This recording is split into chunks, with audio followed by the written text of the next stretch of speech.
1815 à 1870, au gré des multiples changements de régime, la France va petit à petit réussir à retrouver son rang de grande puissance dans le concert européen.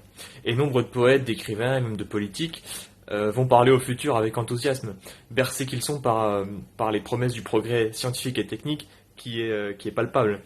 Et finalement, on est dans une période où la fin des guerres est presque un horizon réalisable.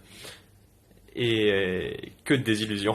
Thierry Nélias parvient dans ce livre à s'effacer derrière le témoignage de ces voix qu'on n'a pas forcément l'habitude d'entendre et qu'il laisse livrer leur version des faits. Donc il va articuler ces témoignages aux tonalités parfois très différentes sans pour autant nuire à la clarté du plan linéaire et chronologique.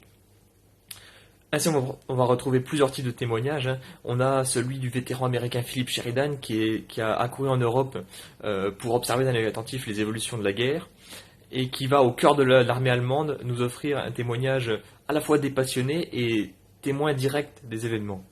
On a aussi, à l'opposé, celui de George Sand dans sa campagne Chérie, qui est beaucoup plus teintée d'anxiété parce que justement elle est concernée par les événements, mais elle est à distance quand même. Et donc on a les événements par sa voix, mais avec la médiation des journaux.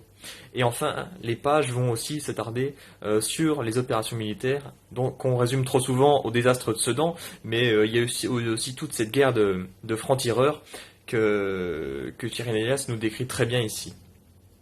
C'est un livre qui se cantonne aux faits, mais qui reste très intéressant grâce à sa clarté et à la diversité des témoins que l'auteur va aller chercher. Donc c'est un livre d'amateur au sens noble du terme et qui donne envie de creuser le sujet, ce qui en soi est une réussite et qui représente une belle ouverture sur la suite des événements, la Commune.